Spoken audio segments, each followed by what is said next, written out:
यहाँ तीनों सूर्य एक साथ हैं। जनकपुर की वो पावन धरा है जहाँ एक साथ तीनों सूर्य का दर्शन हो रहा है। महाराज परशुराम जी आए। परशुराम जी धनुष मकशाला के बीच दरवाजे में खड़े हो गए। हाथ में परसा है, परसे में धार है, धार चमचमा रही है, नेत्र एकदम से लाल है। परशुराम जी खड़े। एक राजा देखा, एक राजा देख करके कहता है, बोले देखो देखो क्या हुआ। बगल वाले ने कहा क्या?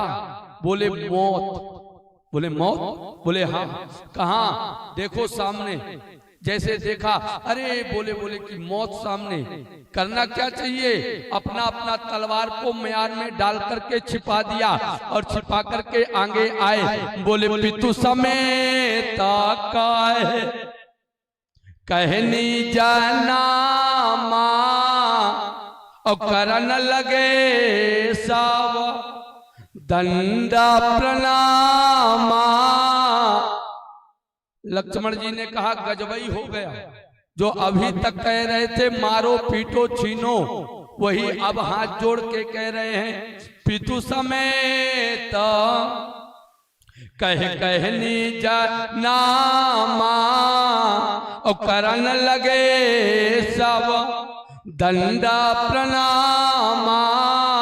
परशुराम जी ने 10,000 राजाओं से पूछ दिया, क्यों यहाँ क्यों आए थे, क्या जरूरत थी और कौन हो, क्या नाम है?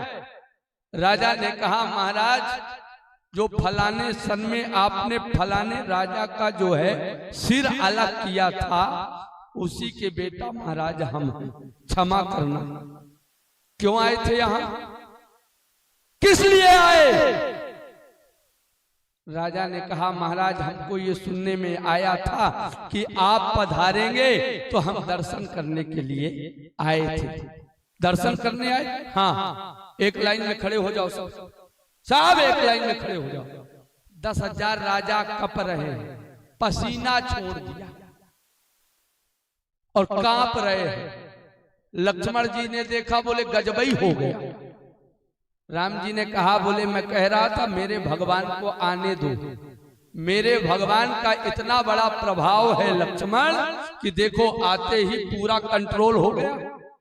किसी को मारा नहीं मारा, किसी को डांटा नहीं डांटा। लक्ष्मण जी ने कहा आपके भगवान को देख के ही डर लग रहा है, इसलिए मारने पीटने डांटने की जरूरत नहीं है उनको। इतने ही में इन लोगों की जो है, हाँ, इसलिए ये लोग शांत खड़े। परशुराम जी ने कहा एक लाइन में खड़े हो जाओ। सब खड़े हो गए।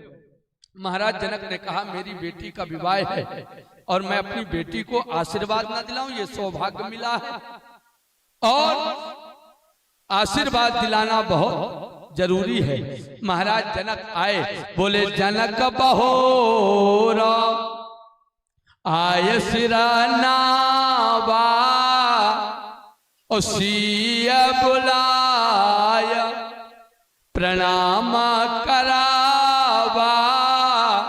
लक्ष्मण जैसे परशुराम जी ने देखा सीता जी की ओर, महाराज जनक से पूछ दिया ये बेटी है? हाँ महाराज बेटी है।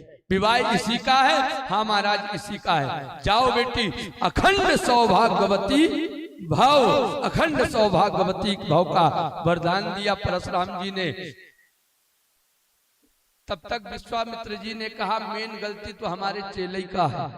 हाँ, धनुष तो हमारे चेलई ने तोड़ा है, इसलिए इसको भी आशीर्वाद दिलाना चाहिए। लेकिन विश्वामित्र जी ने कहा राम लक्ष्मण से जब तक मैं इशारा ना करूं तब तक आना नहीं। राम लक्ष्मण जी ने कहा बोले बिना गुरु आदेश के हमने अभी तक कुछ किया ही नहीं, इसलिए जब आप आदेश देंगे तभी मैं हम लोग आएंगे। बोले हाँ बिल्कुल। जैसे विश्वामित्र जी गए, बोले विश्वामित्र मिले पुनियाई, आए और आकर के मिला और जिस हाथ में परसा था उसी को विश्वामित्र जी ने जाकर के पकड़ लिया मिलते समय।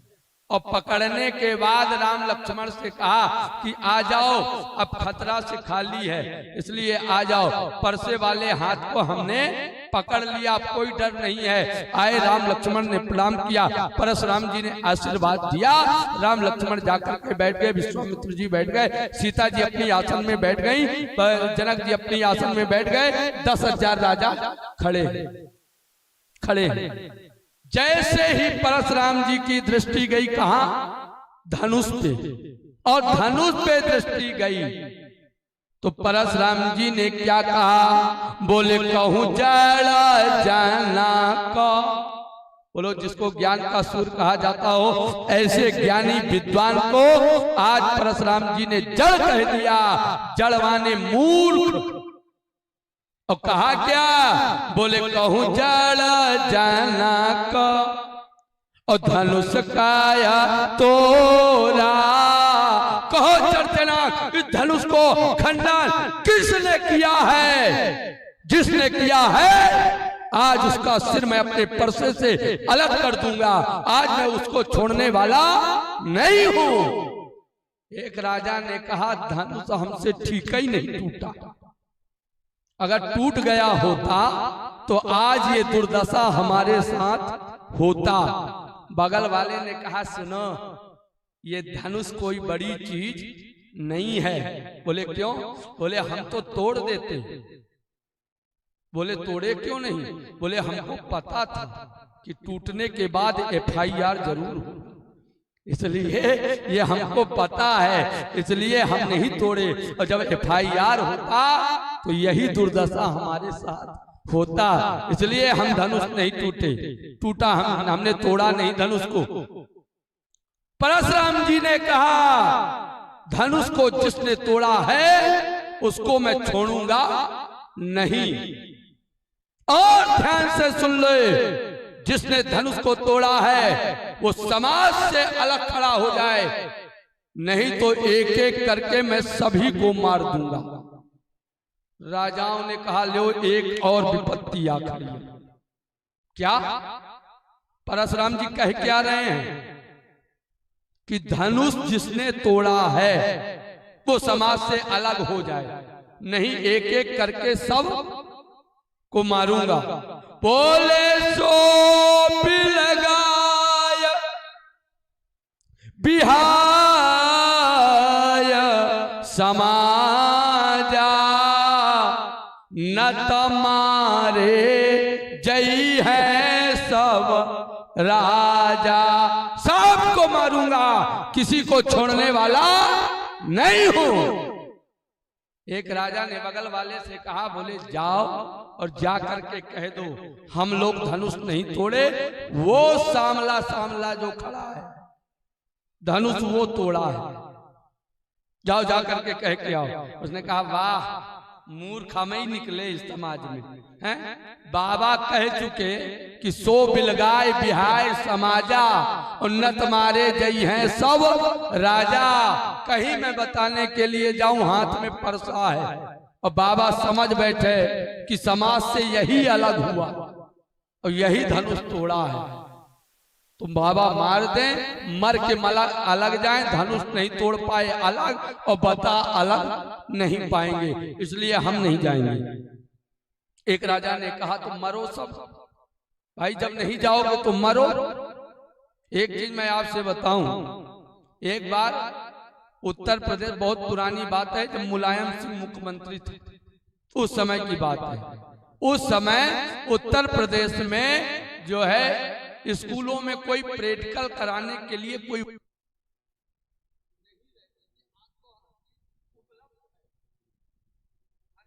स्थिति में उपलब्ध है, लेकिन उस समय नहीं था। एक मास्टर साहब को हुक्का पीने की आदत थी, हुक्का पीते थे, रोज हुक्का पिए। अब क्लास में हुक्का पी रहे थे, उसी समय कलेक्टर की दौड़ा हुई, और कलेक्टर की दौड़ा हुई तो चपरासी ने कहा, बाबूजी बाबूजी, और कलेक्टर भी स्कूल में आ रहा है। कलेक्टर जैसे आया, सबसे पहले उसी क्लास में जाकर के प्रवेश किया, और जैसे प्रवेश किया तो मास्टर साहब कह रहे थे, बच्चों ज्वालामुखी से धुआं ऐसे ही निकलता है। कलेक्टर ने कहा वाह, आपकी बात मैं केवल यहीं तक सीमित नहीं रहने दूंगा, केवल इस 4 दीवाली के अंदर सीमित नहीं रहने दूंगा। आपकी आवाज मैं यहां से लेकर के मुख्यमंत्री, प्रधानमंत्री और राष्ट्रपति तक लेकर के जाऊंगा। बाबूजी ने कहा जैसे? बोले जब जाएगा तो आपको पता चल जाएगा। उसकी बात मुख्यमंत्री मुलायम सिंह के बाद और जाकर के प्रधानमंत्री और राष्ट्रपति तक बात पहुंची। बाबूजी को बुलाया गया, राष्ट्रपति पुरस्कार मिला और 4 साल नौकरी बढ़ गई। तो किस्मत कब किसका कहां बढ़ जाए कहा नहीं जा सकता है। लेकिन मैं निवेदन करूं आपसे, 10,000 राजाओं ने कहा अब कुल मिलाकर के मौत है हमारे सामने और मरना पड़ेगा, क्योंकि कोई बताने के लिए जा नहीं रहा है। महाराज जनक बताएंगे नहीं, वो अपने आप मरने के लिए आएगा नहीं, इसलिए जो है मौत हमारे पास है, हमको मरना पड़ेगा। परशुराम जी ने कहा 3 गिनती गिनूंगा, जिसने धनुष को तोड़ा है वो समाज से अलग हो जाए। परशुराम जी ने कहा 1। 10,000 राजा कांप गए और 10,000 राजा कपने लग गए, आंख बंद हो गया। परशुराम जी ने कहा 2। 10,000 राजा जिंदगी भर की रील याद आ गई। बोलो भाई, जिस समय मौत सामने रहती है उस समय बोलो जिंदगी भर की रील याद आती है कि नहीं? जितना पुण्य किया पाप किया सब सामने है, दिखाई देने लग जाता है। एक राजा रोते हुए कहता है, बोले देखो हमको जो है पहले से महाराज जनक ने कहा था कि चले जाओ, नहीं गए। बगल वाले ने कहा भैया जहां मौत लिखी रहती है वहीं रहना पड़ता है, इसलिए हमारी मौत यही लिखी है, इसलिए हमको मरना भी यही पड़ेगा। एक राजा ने कहा, बोले सुनो। बोले क्या? बोले हमारी पत्नी मना की थी क्या कि दूसरा विवाह अच्छा नहीं होता, लेकिन मौत लिखी भैया, इसको टाला नहीं जा सकता है। परशुराम जी ने कहा 3। 10,000 राजा सब मरने के लिए तैयार खड़े एकदम से, क्या मरना है। भगवान श्री राम परशुराम जी के सामने हाथ जोड़ के खड़े। 10,000 राजाओं ने कहा आज बाबा का परसा चल कैसे रहा? बगल वाले ने कहा क्यों? बोले किधर से कहीं से कुछ सुनाई नहीं दे रहा। क्यों? बोले अगर परसा चलता तो खिच पिच किच कुछ तो सुनाई देता, लेकिन कुछ सुनाई नहीं दे रहा है। एक ने कहा देखो अब हम हिम्मत बांध के देख रहे कि माहौल क्या है। एक आंख खोल के एक राजा देखा और जैसे देखा तो परशुराम जी के हाथ में परसा है और नेत्र लाल है, राम जी आगे खड़े। राजा ने कहा अरे अरे अरे नेत्र खोल लो, कोई दिक्कत नहीं है, अब खतरा से माहौल खाली है। क्यों? जिसने गलती किया है वो सामने आ गया है, इसलिए कोई दिक्कत नहीं है। अपना अपना नेत्र सब लोग खोल लो। सभी अपना अपना आंख खोल लिए, देख रहे गलती करने वाला सामने आ गया।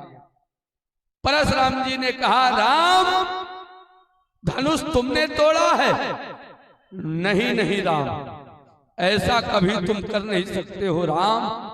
वज्र से कठोर धनुष को राम ये तुम्हारी छोटी छोटी भुजाएं कभी नहीं तोड़ सकते। एक राजा ने कहा सुनो भैया। बोले क्या? बोले बाबा पहले से मूड बना के आया मारने के लिए और हम ही लोगों को मारे। जिसने धनुष तोड़ा है उसके लिए कह रहे तुम धनुष तोड़ नहीं सकते हो, इसलिए मारने के लिए हमको आए। परशुराम जी ने कहा राम धनुष तुम नहीं तोड़ सकते हो, राम तुम बताओ धनुष किसने तोड़ा है? आहा क्या मेरे राम मर्यादा पुरुषोत्तम राम है, क्या गजब की बोलने की शैली है, क्या गजब का परिवेश है, क्या वाणी है, बंधी हुई वाक्य है, शब्द क्या गजब के निकल रहे हैं। यह है राम की मर्यादा, इसे कहते हैं मर्यादा पुरुषोत्तम राम। व्यक्ति अपने वाणी से महान हो सकता है और व्यक्ति अपने वाणी से गिर सकता है। राम जी के बोलने की क्या गजब की शैली है। हाथ जोड़ा पहले और हाथ जोड़ करके परशुराम जी के सामने राम जी ने कहा क्या? बोले नाथ संबोधन भंजनी हारा होई है को एक दास तुम्हारा होई है क्यों एक कोई आपका दास होगा जो धनुष तोड़ा होगा। 10,000 राजाओं ने कहा देखो क्या गजब का निकला, ये भी बोला भी तो क्या घुमा फिरा के बोला। अब बाबा अपना दास किसको मान बैठे, ये कोई गारंटी तो है हाँ? और किसको दास मान के परसा चला दे। अरे बता देना चाहिए भैया कि दास हम ही है, हम ही ने तोड़ा। परशुराम जी ने कहा राम वो दास नहीं दुश्मन होगा। राम जिसने इस धनुष को तोड़ने के लिए जिसको विवश किया होगा उसकी भी खैर नहीं है। 10,000 राजाओं ने कहा अब क्लियर होगा। क्यों? क्योंकि अब वो बूढ़ा बाबा बैठा जो विश्वामित्र, जब उसमें परसा चलेगी तब वो बताएगा। क्यों? विवश उसी ने किया। क्या? उठहु राम। बोलो भाई किसने विवश किया? विश्वामित्र जी ने किया कि नहीं? उठहु राम भंजहु भावा चापा ओ मेटा हुतात जनक परितापा। हे राम उठो। इसलिए अब विश्वामित्र जी पे पूरी गाज गिरेगी। परशुराम जी ने कहा राम धनुष किसने तोड़ा है ये पूछना चाहता हूं। लक्ष्मण जी ने कहा भैया एक चीज हम आपसे कहें। राम जी ने कहा क्या कहोगे लक्ष्मण? कहा जाए भैया तो आपकी लैंग्वेज और बाबा जी की लैंग्वेज मिल नहीं रही। हाँ आप कह रहे हुई है कोई दास और बाबा कह रहा है दास नहीं दुश्मन।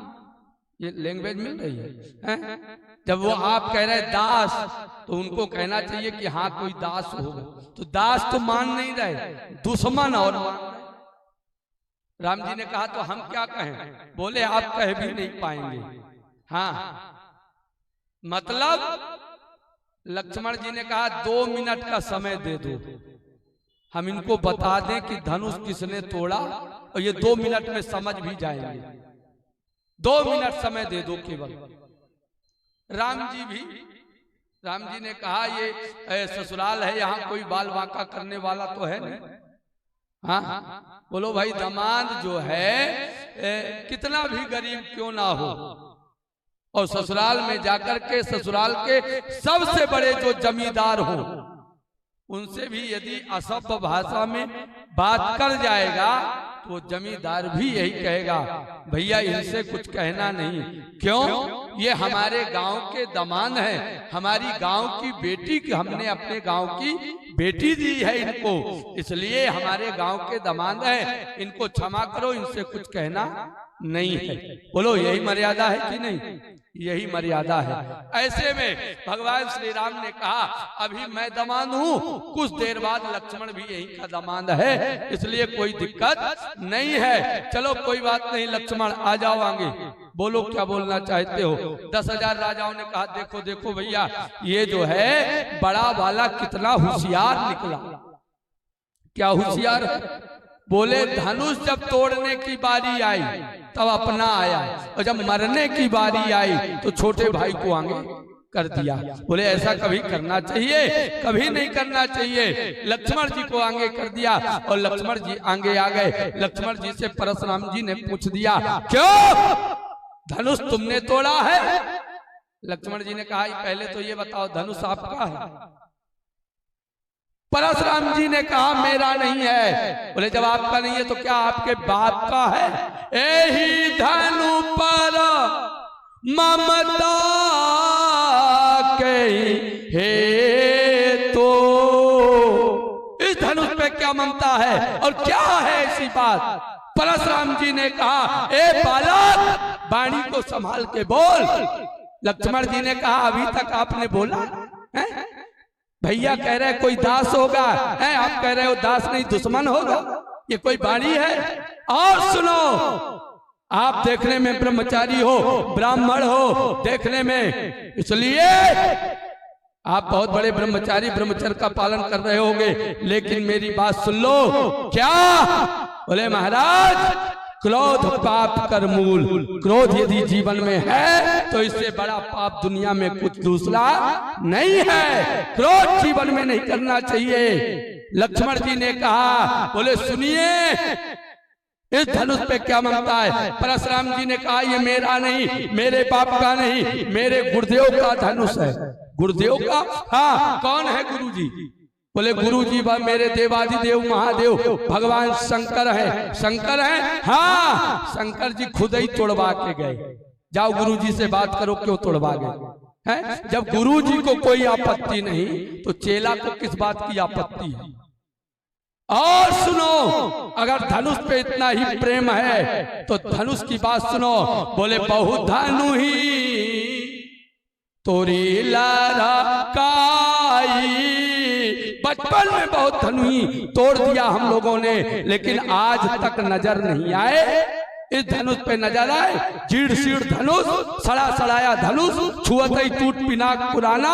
इस धनुष पे क्या ममता है? क्यों आप आकर के इतना रोष दिखा रहे हैं? परशुराम जी ने कहा अब छोड़ूंगा नहीं। राम जी ने लक्ष्मण जी को पीछे किया। लक्ष्मण बहुत बोल गए, पीछे हो जाओ। लक्ष्मण जी को पीछे करके राम जी आगे आए। राम जी ने कहा ये रोष आप त्याग दे महाराज, बालक है, गलती हुई है, इससे गलती हो गई है, आप क्षमा कर दीजिए। परशुराम जी ने कहा अपने परसे से एक परसा मैं आदेश दे रहा हूं, उठ और चल। परसा नहीं उठा। जब परसा नहीं उठा, परशुराम जी ने कहा परसा मैंने तुमसे क्या कहा? उठो और चलो। परसा ने कहा मुझ में इतनी ताकत नहीं है। क्यों? अभी तक उठते थे। बोले मैं नहीं उठता था, हाथ उठता था तब मैं चलता था, और जब तक हाथ ही नहीं उठेगा तो मैं कहां से चलूंगा? परशुराम जी ने हाथ से कहा ए हाथ उठ और चल। हाथ ने कहा नहीं चल पाऊंगा। परशुराम जी ने कहा, बोले दाहिन हाथ रही सा छाती और भाग उठार कुंठित घाते। आज हाथ नहीं चल रहा है, अभी तक ये हाथ चलता था। हाथ ने कहा सुनो, अभी तक हम चलते थे तो धर्म की रक्षा के लिए चलते थे, और जब हम चलते थे तो धर्म की रक्षा करते थे, अधर्म का विनाश करते थे, तब हम चलते थे। परशुराम जी ने कहा आज? बोले आज नहीं चलेंगे। क्यों? क्योंकि आज तुम स्वयं धर्म को मानने की बात कर रहे हो।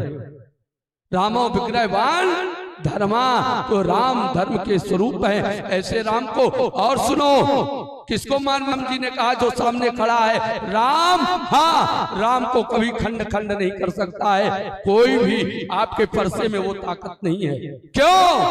राम अखंड एक सीतावर, जो राम अखंड है उसको कोई खंड खंड नहीं किया है। परसे से भगवान श्री राम ने परशुराम जी ने हाथ से कहा ए हाथ, जो सामने खड़ा राम, राम अखंड एक सीतावर, उस पे नहीं चल सकते हो, लेकिन एक पे तो चलो। किस पे? जो बगल में खड़ा है। बगल में खड़ा लक्ष्मण, हाँ, उस पे भी नहीं चल सकते, उसको भी नहीं काट सकते। क्यों? इतना आपके परसे में उतनी दम नहीं है। क्यों नहीं काट सकते? क्योंकि लक्ष्मण का नाम केवल लक्ष्मण नहीं है। बोले फिर लक्ष्मण को शेष भी कहा जाता है। बोलो भाई, कहा जाता है कि नहीं? लक्ष्मण को शेष भी कहा जाता है, लेकिन लक्ष्मण रूपी शेष है, और यहाँ सब पढ़े लिखे लोग बैठे हैं। बोलो भाई, यदि मैथ का पेपर देने जाओ और मैथ के पेपर देते वक्त आपने शेष को काट के आ गए, बोलो कितना नंबर मिलेगा? शेष को यदि काट के आ जाओगे तो बोलो कितना नंबर मिलेगा? 0 मिलेगा और कुछ मिलने वाला नहीं है। बस परशुराम जी से परशुराम जी के हाथ ने कह दिया वो शेष है, शेष को कभी काटा नहीं जाता है, जो बचता है उसी को शेष कहा जाता है, उसी को शेष कहा जाता है। ये शेष है, इनको काटा नहीं जा सकता है। परशुराम जी ने कहा अब समझ में बात आ गई है, जिसकी तपस्या के लिए मैं अभी तक था वो मेरे हैं। धनुष अपने आप चला गया और परशुराम जी ने एक चीज आखिरी वाक्य निवेदन करके वाणी को विश्राम की ओर लेकर के जाऊंगा, क्योंकि 6:10 हो गया है, फिर धीरे धीरे अंधेला भी है। हालांकि दादाजी तो बोले घड़ी की ओर नहीं देखे, और सुनने वाला थोड़ी देखेगा। बोलो भाई, सुनने वाला नहीं देखेगा। लेकिन हमसे पूछो, पसीने में पूरा बनियान और कुर्ता भीग गया, लेकिन आप जैसे श्रोताओं को पाने के बाद ये प्रसन्नता होती है जीवन में कि ऐसे श्रोताओं के बैठ करके कथा कहने का सौभाग्य मिला है। कथा कहने का सौभाग्य मिला है, ये स्वयं बराह भगवान की कृपा है और त्यागी जी महाराज की कृपा है। उनके बिना कृपा के कुछ संभव नहीं है। इसलिए आइए, केवल 5 मिनट का और निवेदन है, जरा ध्यान पूर्वक सुनना। बोलो भाई, अधेला है, सभी को अपने अपने घर भी जाना है ना? इसलिए समय से कथा विश्राम हो। अभी 4 दिन शेष है और 4 दिन में अच्छी से अच्छी बात सुनाने का प्रयास करूंगा और ऐसी बात आपके मध्य रखूंगा। कथा तो आप लोगों ने बहुत सुनी है, लेकिन आपके जीवन में क्या उतर सकता है, आप अपने जीवन में क्या उतार सकते हैं, वो बात यहाँ करके जाऊंगा। आए, केवल 5 मिनट की बात। जैसे ही परशुराम जी ने देखा और परशुराम जी देख करके भगवान श्री राम को देखा, एक ब्रह्मचारी होगा, कभी भी किसी के चेहरे को देख करके आकर्षित नहीं होता, लेकिन जब वो आकर्षित होता है तो वो परमात्मा की छवि को देख करके आकर्षित होता है, परमात्मा की छवि को देख करके आकर्षित होता है ब्रह्मचारी। एक ब्रह्मचारी और दूसरा ज्ञानी, ये दो जो है कभी किसी के चेहरे को देख करके आकर्षित नहीं होते, लेकिन राम जी के चेहरे को देख करके जो ज्ञान का सूर्य है वो भी आकर्षित हुआ, और जो ब्रह्मचारी की पराकाष्ठा में परशुराम जी हैं वो भी आकर्षित हुए, और दोनों आकर्षित हुए। और परशुराम जी ने देख करके कहा, हे राम, अभी तक मैंने किसी का जय जयकार नहीं किया, लेकिन राम, आज मैं ये एक ब्राह्मण, एक ब्रह्मचारी आज तुम्हारा जय जयकार करके यहाँ से जा रहा है। परशुराम जी ने राम जी के पास 9 बार जय जयकार किया, 1 बार 2 बार नहीं, 9 बार किया है। और मैं निवेदन करूं आपसे, जरा ध्यान पूर्वक सुनना। जैसे ही भगवान श्री राम हैं, जो भगवान श्री राम है उनको पूर्ण ब्रह्म कहा गया है।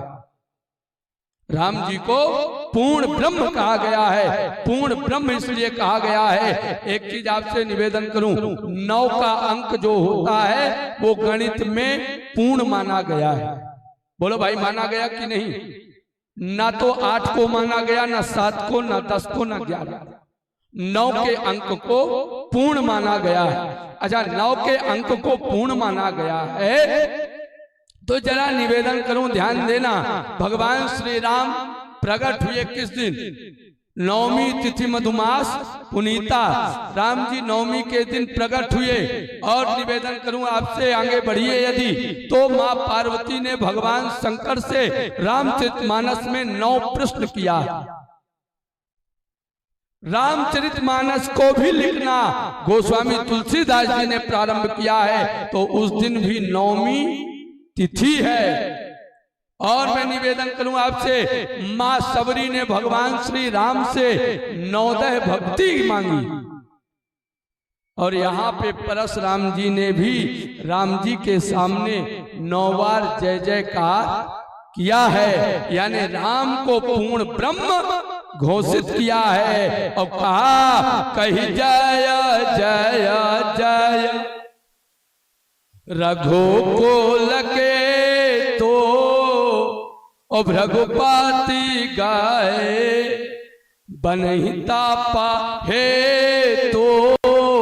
परशुराम जी ने जय जयकार करके जैसे ही चला तो ये 10,000 राजा जो कह रहे थे छीनो झपटो वो 10,000 राजा आकर के राम जी के चरणों में समर्पित हो गए। क्यों? क्योंकि जो उनका लीडर है परशुराम जी, जब वो जय जयकार करके जा रहे हैं तो ये तो भला 2 कौड़ी के हैं, ये तो अपने आप जय जयकार करके जाएंगे ही जाएंगे। और परशुराम जी ने जय जयकार करके यहाँ से विदा लिया और भगवान परशुराम अपनी जगह, भगवान श्री राम का विवाह सकुशल संपन्न हुआ। उसी पद्धति को आज हम आप जैसे जीवात्मा अपने जीवन में उतारते हैं, भगवान श्री राम की पद्धति को उतार के अपने जीवन को सफल करते हैं।